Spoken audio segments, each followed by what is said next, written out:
guys to go to Tennessee State University. They call themselves the Freedom Tour. And what they do, Fearless Tour, I'm sorry, they go to these college campuses. Now, here's the deal. They showed up at Tennessee State uninvited, did not seek permission, and set up their table. And the whole point, this is what the whole point was. You see right here, DEI should be legal, deport all illegals now.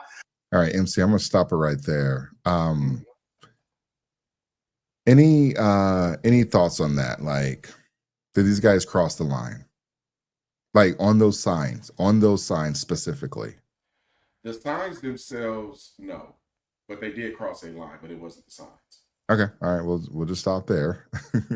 I don't think they crossed the line because one sign definitely is not even a problem for Black people. And then the second sign, for some reason, the Black community, pro-Blacks, have attached DEI to Black people. I know conservatives talk about it as well, blah, blah, blah. But at the end of the day, if it doesn't apply to you, then what are you worried about? It's been proven DEI didn't help Black people. Well, it really didn't help Black men, but for the most part, it did not help Black people in mass. The people that it helped the most were non-Blacks and rainbow folks. That's who helped the most, and women in general as well too. It helped those three people the most, and maybe even handicapped people if you want to throw another one in there. But it went to help those people, and if you didn't check any of those boxes, that's who DEI impacted the most. These kids are in college.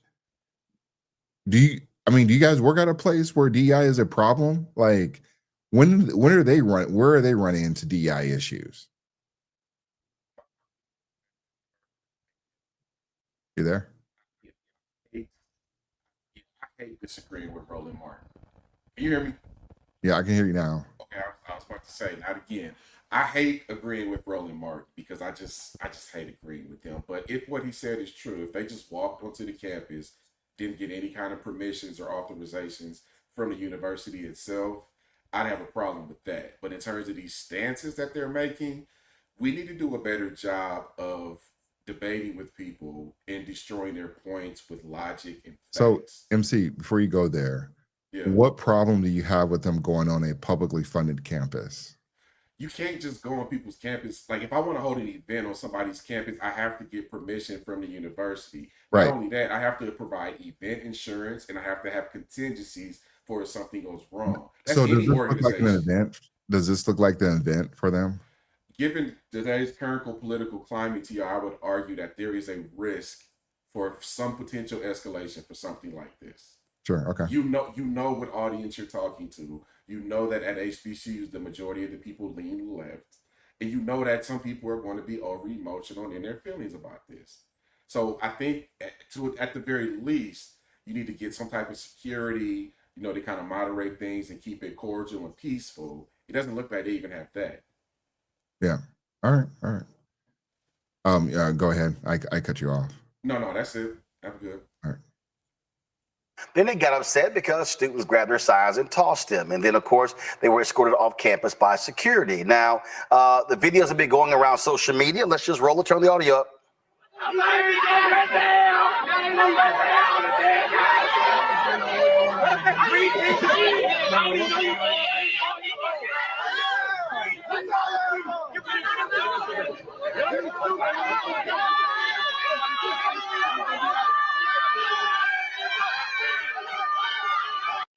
All right, MC. Yeah. Does this look okay? I'll give you the showing up on campus because they were looking for like some type of reaction, but I do think they were trying to have a conversation as well too from that interaction. And then because initially, maybe we'll get to it, but they were having dialogue with anyone that wanted to show up and have the conversation. It wasn't until certain people showed up and ran these motherfuckers off. So is this appropriate? Is this like an okay thing? Because I'm going somewhere with this, but I want to get your opinion before I drop it. So here's what I see right now, based on what you're showing me. Mm-hmm. If they came and what up you there, heard, if they came up there to just have a conversation, right? Mm-hmm. Roland Martin said it himself that they snatched some of the signs away.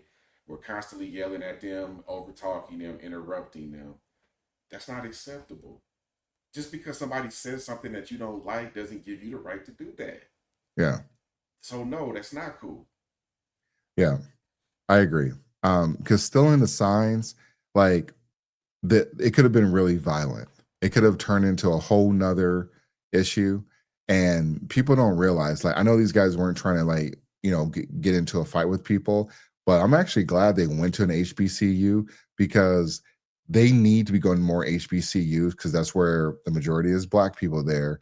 And they need to be trying to have these conversations out loud. And it's crazy that they went there without any security. It's dumb, but they had a purpose why they did it. They're being fearless. I don't know if you can be fearless, while getting stomped out, but hey, that's their thing. Now, this is a publicly funded campus, and I think that on one hand, you do got to do things. There's a certain way to do things, and you got to get permission, all that, and everything. But this should not have been like a big issue. There should not have been a mob of kids running these two white kids out. I shouldn't. They're not even kids. They're all adults. These white adults out. These young adults. There should not have been a mob of like black adults running two white adults off the campus because they pulled up. They got it on their table. Most people wouldn't even. Most people would be too scared to even do anything like this. Like a rival school or sorority or fraternity. They would be too scared to do anything like this because they know what could happen. It turns into like, at first it starts with words and then maybe it starts to get a little more physical. And I'm surprised this didn't go a little physical. The police, I don't know why the police were there. They basically did nothing. I mean, they got them removed off campus though, but the police weren't even helpful. So I got a question for all the white kids going to HBCUs. You get out of line, this is what's going to happen to you. This is what HBCUs have shown me because instead of like having the dialogue and instead of hearing a difference in opinions, if you strike a chord, they're gonna beat the shit out of y'all. Like, good. I hope that free scholarship was worth it. Here's how you can flip this to make your university look good. And this is where y'all got to start peeping game. This is, I believe this was Tennessee State, which is, I like Tennessee State. I've been Yeah. there a couple times. But what you should have did was you should have sent out your strongest scholars from your school to Yes. counter every argument and point that they were trying Yep. to make, because then that makes them A, look stupid, and then B, it makes your school look marvelous. Like Exactly. why are you not realizing this? People, like, whenever y'all act like this and you don't want to let the other side talk and you overtalk them and you scream at them and you disrespect them and try to run them off, all you're doing is making the other people that you isolated earlier be like, oh, okay, I see why they left, and I need to go see what they about now. So you're driving traffic to them. And here's the other piece of this, TR. Mhm. That this is what Charlie Kirk did. And these panels and discussions like this were a very critical reason of why they were able to win over some of the younger vote. Because a Yep. lot of these people did come to have a conversation and did come to learn. And y'all just messed up the flow of that. So now they know who Yep. these guys are. They're going to want to see where they post up next and maybe try to listen to them on YouTube or wherever they're Yep. broadcasting I next. hope they continue going to HBCUs because that is where that's where the most detrimental programming is occurring. That's where they need to talk to a lot of these. I mean, you don't even have to be a conservative. You don't even have to like switch over to like, Trump this or just be a Republican. You have to, black people in general have to break away from the Democratic Party. They're using you. They just ran oh, I forgot. I didn't even finish this thought earlier. They just ran Mayor Adams, who is a black mayor, out of the city. He's going to be the first one-term mayor in New York. He is a black mayor. White liberals, white Democrats ran a black mayor out of New York because they felt that he was helping or he was a little too friendly with Trump. He was doing what's in the best. Well, I do believe he was doing what's in his best interest, but also because he had that well, when he got out of line, what did Biden do? Biden brought charges. And it's the same thing that black people always talk about. When you get out of line, they find something to put something on you. And so I don't know if he broke the law or not. An investigation never happened, but Biden sent the boys after him to get him in line when he was traveling, and they raided his offices or whatever. So that's one thing. But also it's like they're running a black mayor out of New York. You pro-blacks always talk about being pro-black and make sure you staying on code. Mayor Adams, for the most part, he did stay on code. He did some fuck shit with some of the illegals, doing all those giving them money and giving hotel stays. That was a really bad look. He should have been spending money on any illegal immigrant. You keep that money to your citizens that pay taxes. So that's why I'm not saying I'm a fan of Mayor Adams, but he did do some fuck shit there. That said, though, he shouldn't be a one-term mayor. They shouldn't be trying to run in Mamadami, who technically is black, but he doesn't. I think he tried to identify as black because he was born in somewhere in Africa, but technically, like I said, he is black, but he doesn't identify as black. So, for you pro-blacks out there, take that for what it's worth. But and also got Cuomo, who has admitted to putting hands on hips in the office. So you have a socialist, and you got a dude that be playing grab ass, but you don't want to vote for Eric Adams, who just resigned his and not resigned his position, but ended his campaign for re-election. But anyways, I wanted to tell you this MC. I wanted to have this conversation on here, though. You know what this reminded me of? This when them running those two white adults off of the campus. You know what it reminded me of? No, what's that? This is gonna piss a lot of people off, but I don't give a fuck. It reminded me of the Little Rock Nine. Oh God, yeah, you about to piss off all. No, fuck them. Oh man, it reminded me of the Little Rock Nine. Tell me what okay. This is my thought process, because I know you're gonna get smoked because of me, but this is my thought process. Now, again, this was like out of high school or whatever, but they're gonna be pissed about that. Fuck them. But anyways, they had to call in a National Guard to let these 9 black students into the school, and you had everyone just yelling at them and threats of violence. I don't know you tell me the difference is between the Little Rock Nine, the way that it's being presented, and then also what happened on what was it, Tennessee campus? Yeah, Tennessee State. Tennessee State. These guys are being ran off the campus. And you can't tell me there was an incident where there was a dude holding a screwdriver. You telling me he wasn't going to use that screwdriver? You're telling me that wasn't going to be a problem? Like, when one of the women stole the signs, a little black dude ran up on that dude, was like, I wish you would. He wanted a reason to hit that dude and just beat the shit out of those dudes. Like, this is the first time, TR, where you said something and you're like, I really got to think about this for a little while. Like, no, tell me what's different. Tell me what's different on the other than a surface time level, period. On the surface level, the only thing that's different is the races are reversed. That's the only. Yes. Just looking outright, but I got to think about that a little bit more. Yeah, you better be thinking about it, though, because they're being ran off the campus, and they're one move away from getting stomped out. We've seen it happen. If they would have chased, I'm telling you, I'm TR. I don't know why I say that with you.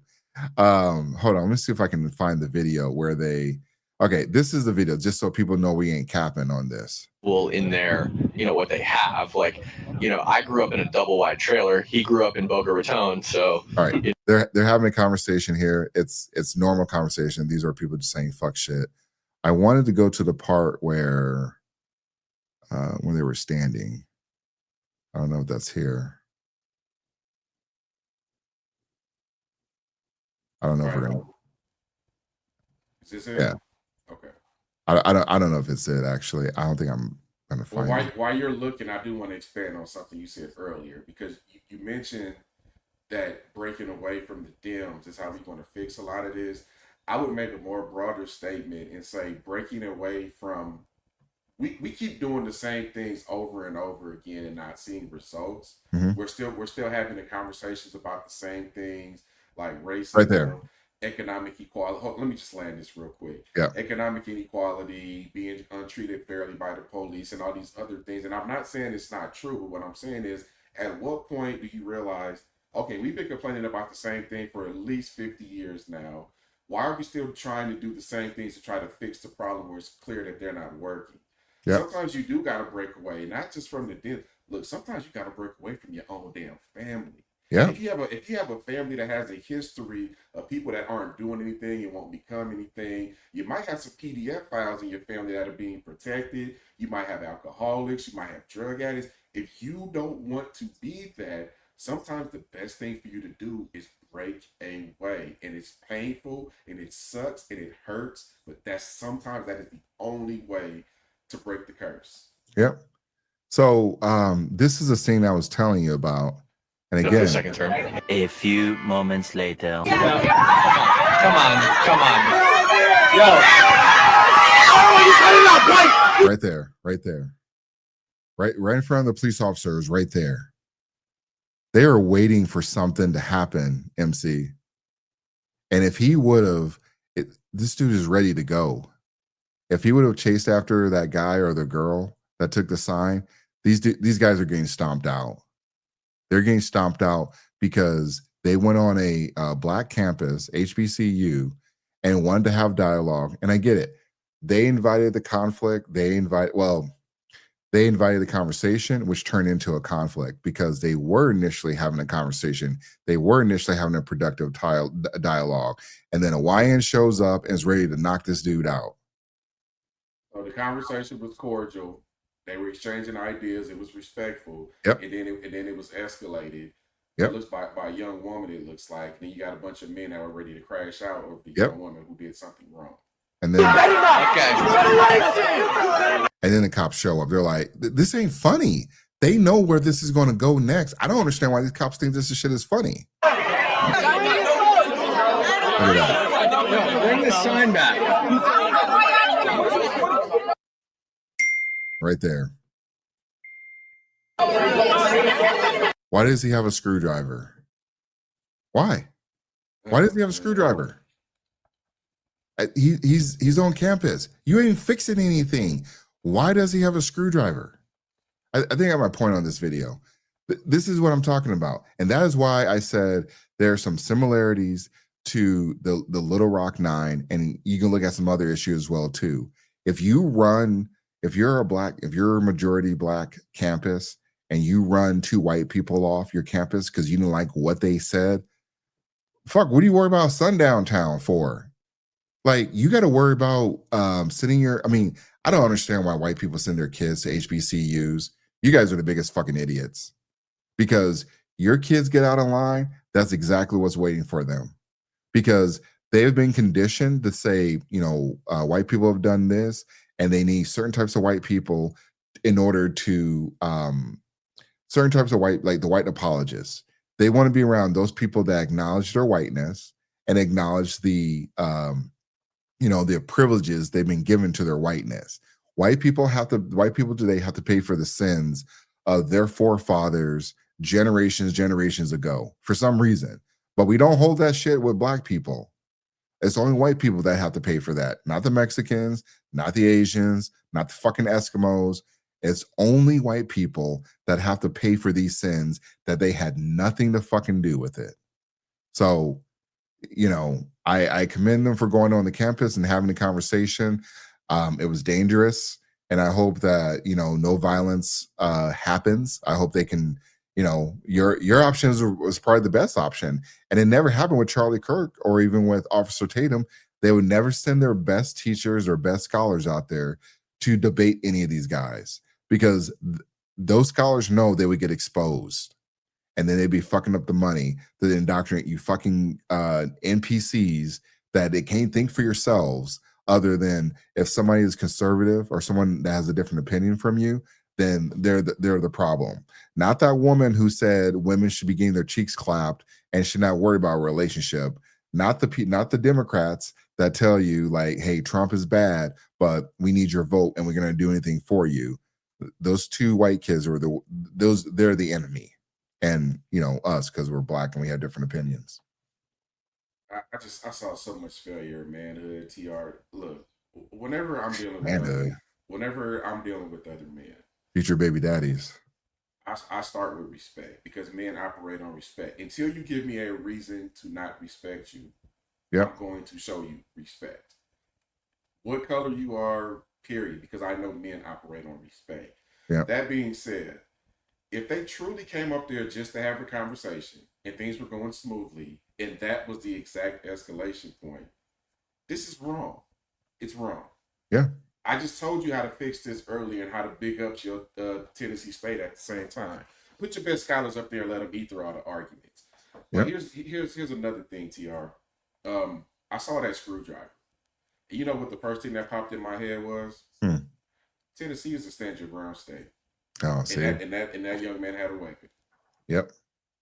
So people who think like that and are about that 2A lifestyle and are concerned with their safety, this could have ended way worse than it did, TR. Yeah. At some point, we have to do a better job of talking because talking prevents wars. Talking prevents fighting. Talking prevents injury. We're seeing that with Trump right now. He's Division. ending wars. Well, not the two big wars, but he's ended other wars. And as men, we got to get back to that. Like, look, can we fix this with words, or does it have to go this far? Because if we can fix this with words, we need to fix it. It's always got to go this far. You I don't always know. go up there and kill their arguments. I asked these questions on this podcast so many times, and we just get smoked for it. But I will stand on any hill to the end of the day to tell you that nobody has benefited more from DEI than white women and LGBT. Yep. Period. And why we are associating ourselves with it so much, I don't know. I've worked for 4 different employees, 2 domestic, 2 foreign, and they all have the same stance when it comes to DEI. Look, all we care about right now are women and non-binaries, bro. Yep. We just want your face to represent us on this committee. And that's Yep. why I don't rock with it. And I know a lot of people with those same stories. So instead of focusing on this argument, why don't you show me some evidence that says, okay, there are a lot of black folks that benefit from it. Then I'm going to come back and say, okay, I got my counter arguments to that too, but at least we're talking and hopefully learning something from each other. But this is just unnecessary escalation. Like, this tells me that you can't have a conversation of intellect and logic. Future leaders that are supposed to lead us and lead the next generation. And I looked at their numbers. They don't have a high graduation rate either, too. They got some bigger problems. They probably got financial aid problems as well, too. Not the students, but the school, because generally that's the fuck shit that continues to happen at a lot of HBCUs. Somebody starts messing with the money, and then they got to figure out, we got to get a new, a dean of students in this place. But yeah, I don't know. I don't know, MC. But there's a lot of questions to be asked, and we're gonna get a lot of smoke on this one because the pro-blacks will not be happy. So they won't, but I wish I would just think for a minute. We have a lot of brilliant people in our community, but we don't give them a chance to shine in situations like this. Nope. I know a 21-year-old young man right now who can articulate his point way better than I ever could. Black dude. Black kid from Atlanta. Living right here in the state that I live in Arizona. And he's one of the best articulators I've ever met. He would have went up there and had a good conversation, I guarantee you. And hopefully they both would have learned something from each other. Yeah. All y'all are doing right now is escalating stuff that don't need to be escalated, and it's not going to end well. It never does. Yeah. So, all right, we are going to end it there. MC, you want to say any final words? Look, man, we back at it. We're going to keep cooking. Love us or hate us, we ain't going nowhere. Facts. All right, go Birds. Man, this dude. All right, y'all. Y'all have a good one.